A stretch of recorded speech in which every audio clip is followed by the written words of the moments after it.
Hola, ¿cómo están? Mi nombre es Iván Carrillo y me da mucho gusto saludarles en este espacio de periodismo de soluciones para un mundo en constante cambio. Sean bienvenidos a Reporte Climático. Probablemente en medios de comunicación o en redes sociales se han encontrado con la idea de que las vacas son las grandes culpables de la alteración del clima, pues sus flatulencias atrapan mucho más el calor en la atmósfera que los gases de nuestros automóviles. Pero, ¿qué tan cierto es esto? ¿Se detendría el calentamiento global si todos dejáramos de comer carne de res? ¿Debería ser la ganadería una cosa del pasado? Para responder a esas preguntas y tomar decisiones informadas, hoy nos enlazaremos con Pablo Preliasco, ingeniero agrónomo especializado en pastizales naturales y ganadería sustentable. Él se encuentra en Argentina, uno de los principales países productores de carne vacuna a nivel mundial. Vamos a conocerlo después de nuestro recorrido por la actualidad climática en el planeta. Aunque se sabe que el cambio climático amenaza a la salud pública, sus consecuencias en este sector han sido subestimadas. Informes recientes de la Organización Mundial de la Salud, OMS, demuestran, por ejemplo, que durante las olas de calor, cada vez más largas, frecuentes y extremas, crecen las repercusiones en el bienestar físico y mental de las personas, especialmente las que pertenecen a grupos vulnerables. Es el caso de las infancias, que están experimentando dificultades para el aprendizaje. Las personas adultas mayores, por su parte, enfrentan más probabilidad de paro cardíaco e insuficiencia respiratoria. Y en lo que respecta a las mujeres embarazadas, están sujetas a vivir partos prematuros, condición que se ha convertido en la principal causa de muerte infantil. Con la finalidad de prevenir esa clase de desenlaces, la OMS y la Organización Meteorológica Mundial impulsan el trabajo conjunto entre científicos, médicos y funcionarios de gobierno para definir lineamientos, programas y acciones que disminuyan los daños del calor extremo.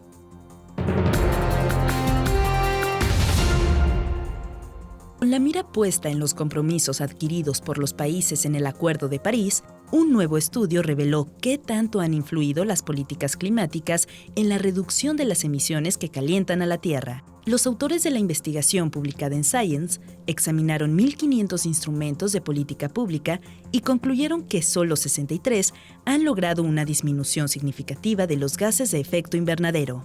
A menudo, los gobiernos reportan el impacto de sus iniciativas más populares sin una metodología de evaluación adecuada. Por ello, los investigadores procedieron en sentido inverso. Primero ubicaron grandes reducciones y luego buscaron atribuirlas a intervenciones específicas. El análisis tomó en cuenta a 43 países de los distintos continentes y el periodo 1998 al 2022. Las 63 políticas climáticas exitosas identificadas consiguieron una caída de 600.000 a 1.800.000 toneladas métricas de dióxido de carbono o equivalente, y funcionaron mejor cuando eran parte de un paquete de estrategias. A mediados de agosto, la británica Jane Goodall, aclamada por sus investigaciones con chimpancés durante los años 60 en Tanzania, África, visitó las provincias argentinas de Misiones y Buenos Aires. Ahí encabezó un amplio programa de actividades organizado, entre otras entidades, por el instituto que lleva su nombre y que tiene una sede en el país sudamericano. Según la agencia Reuters, durante los distintos encuentros que sostuvo, la primatóloga insistió en que la especie humana aún tiene una rendija de oportunidad para revertir el calentamiento global, pero solo si se actúa colectivamente cuanto antes. La estudiosa de 90 años también considera que todavía estamos a tiempo de convencer sobre esta meta a quienes detentan el poder y confía en la capacidad de los ecosistemas para recuperarse. En el Centro Educativo de Conservación e Investigación que ella misma fundó, Jane Goodall dijo: "Mi misión es ayudar a crear un mundo en el que se pueda vivir en armonía con la naturaleza". Evidencias genéticas y arqueológicas sugieren que la domesticación de los bovinos ocurrió hace más de 10.000 años a partir del uro euroasiático, una especie silvestre ya extinta. pero la continuidad de esta larga historia es cuestionada actualmente por sus contribuciones al cambio climático, el mayor desafío de nuestros tiempos.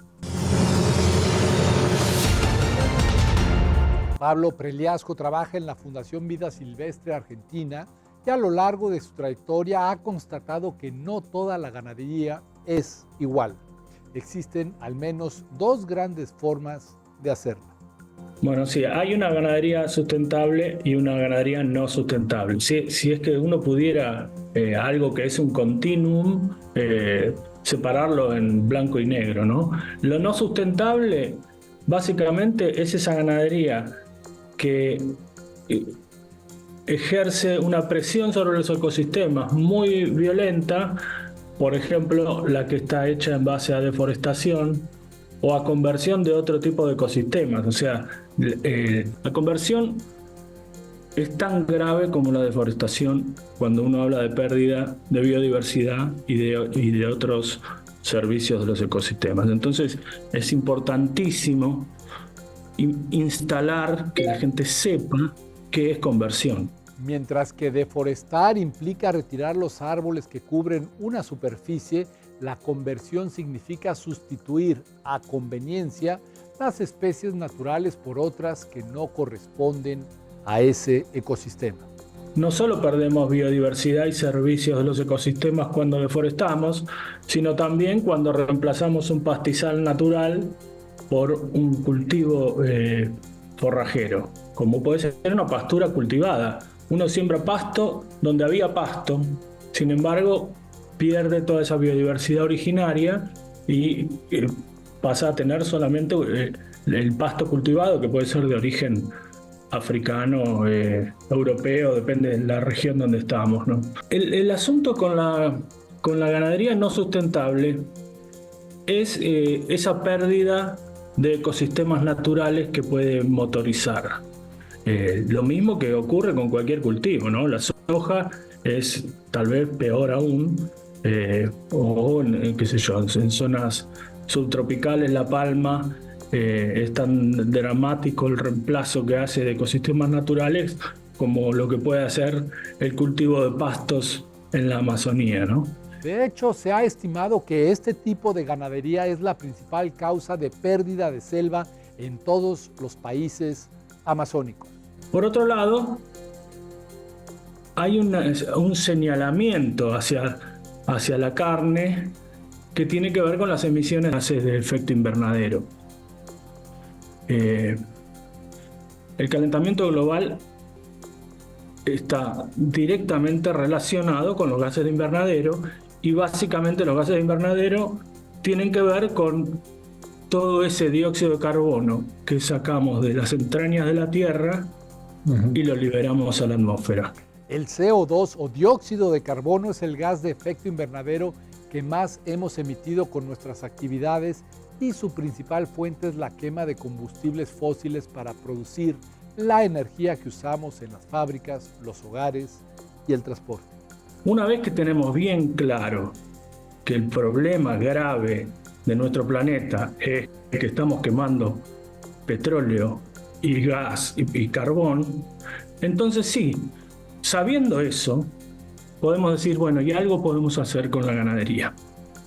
Pero no podemos decir que el problema del calentamiento global son las vacas, porque entonces no vamos a resolver el problema del calentamiento global. Vamos a estar atacando a las vacas en vez de atacar al petróleo. La industria de los combustibles fósiles ha aportado 75% del exceso de gases de efecto invernadero y la producción de ganado vacuno contribuye con 10%. Las vacas, a diferencia de nosotros, son animales rumiantes que tienen la capacidad genial de transformar celulosa en tejido corporal o proteína. ¿Por qué digo que es una capacidad genial? Porque es una capacidad que nosotros no tenemos, no tienen los pollos, no tienen los chanchos, pero la tienen los rumiantes.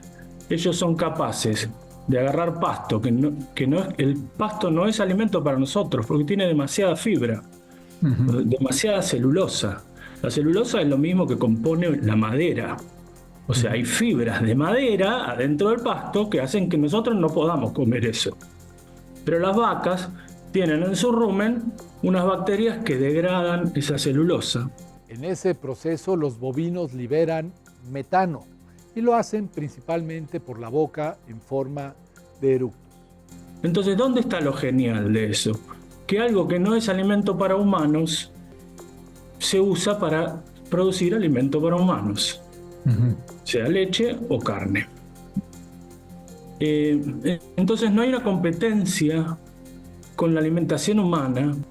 A diferencia de eso, cuando uno pone un pollo o un chancho y le da de comer maíz. Yo soy argentino, nosotros no comemos mucho maíz, pero me imagino que los centroamericanos y los mexicanos entenderán que hay una competencia directa entre la alimentación humana cuando le damos maíz a una vaca. Y lo más grave de que una vaca competiría con la alimentación humana si le damos maíz es que alrededor del 3% de la energía de ese maíz llega a la carne que come una persona en el plato. Y el 97% queda en el camino, en respiración y metabolismo, digamos. Entonces, a ver si dimensionamos esto. 97% de la pérdida de todo ese grano que le damos al maíz es mucha más pérdida que cuando nos horrorizamos porque el 30 o el 40% de los alimentos se van a la basura. A esta deficiencia de la ganadería no sustentable se suman los efectos del metano, un gas menos abundante que el CO2, pero con un poder de calentamiento de la atmósfera 80 veces mayor. Entonces, cuando uno ve animales alimentados a corral, tiene que darse cuenta de que ahí hay algo que hoy puede estar bien, pero si vamos a alimentar a 3.000 millones de personas más dentro de 30 o 40 años, empieza a explicar la desigualdad a dónde se va el alimento. Porque todo ese maíz que producimos, si se lo damos a vacas en un feedlot, es maíz que va a dejar de alimentar personas y va a alimentar exclusivamente clases medias que pueden pagarlo.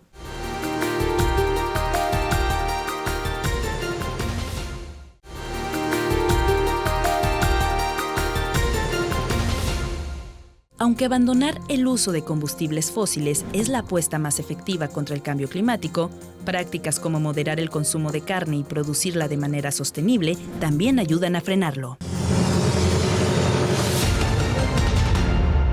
En un mundo agobiado por la deforestación y el calor creciente, la propuesta de abandonar completamente la ganadería puede resultar atractiva, pero no es tan fácil como suena. Bueno, la ganadería es muy importante para los argentinos, que somos grandes consumidores de carne vacuna, ¿no? Históricamente. Lo que no quita que en general la carne nos la comemos nosotros y no es que somos grandes exportadores de carne. En todo caso, ahora que hay una crisis importante y la capacidad de consumo de los habitantes bajó, queda un saldo mayor exportable. Por ahí hay políticas que favorecen esa exportación y entonces se exporta un poco más. Pero como sea, los argentinos siempre nos comemos la carne que producimos. La Organización de las Naciones Unidas ha reconocido que el sector ganadero es un pilar fundamental para el desarrollo y la seguridad alimentaria de los países y no podemos simplemente eliminarlo. Y ahí eso es un valor que hay que dimensionarlo a la escala global para darse cuenta de qué se trata. Más del 30% de la superficie terrestre, de la superficie no del planeta, sino de la superficie que no es agua, ¿no? De la superficie seca, el 30% son ambientes donde no podemos cultivar.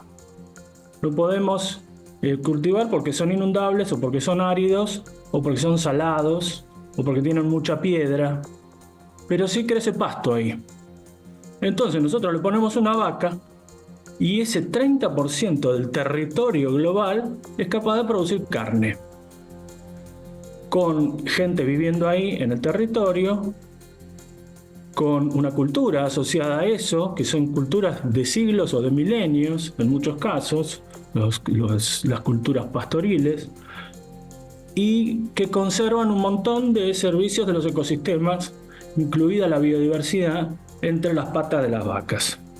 Tomando en cuenta esta cualidad de la ganadería, ¿es posible corregir el rumbo?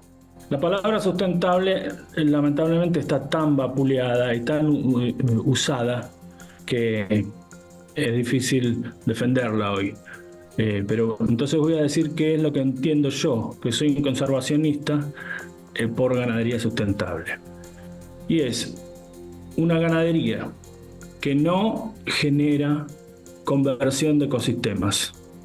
Entonces, si yo estoy avanzando sobre un bosque o sobre un pastizal o un humedal para hacer ganadería y lo reemplazo ese ecosistema por un cultivo para alimentar vacas, entonces eso ya no es sustentable. Pero yo puedo hacer ganadería en pastizales naturales y puedo hacer ganadería en sitios donde ya hubo conversión.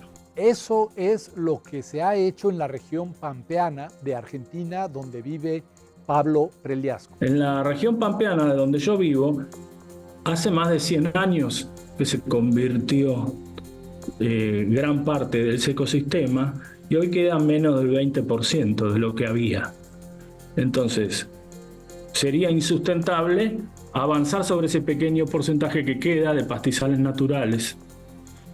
Pero hacer ganadería en lo que ya está reemplazado, por más que se haga con cultivos, bueno, ahí ya no hay una nueva pérdida de ecosistemas, porque estoy haciéndolo en un ambiente que ya dañé antes. Ahí es donde surge la idea de la carne o de los productos, alimenticios o no, DCF, o sea, Deforestation and Conversion Free, o libres de deforestación y conversión. Con un manejo adecuado, los sistemas ganaderos sustentables pueden inclusive favorecer la captura de carbono en el suelo y ayudar así a la mitigación del cambio climático. El cómo hacerlo realmente es la gran pregunta, ¿no? Nosotros, dentro de Fundación Vida Silvestre, hace ya muchos años que tenemos modelos funcionando. ¿Qué es lo que hicimos? Para las distintas ecorregiones del país, identificamos cuáles eran las tecnologías disponibles, ganaderas, compatibles con la conservación de la biodiversidad. Entonces, al identificarlas, dijimos, bueno, estas son las tecnologías que sí permiten conservar y estas son las que no. Bueno, pusimos a prueba las tecnologías que consideramos compatibles con la biodiversidad en distintos campos, con propietarios que estaban contentos en ponerlo a prueba.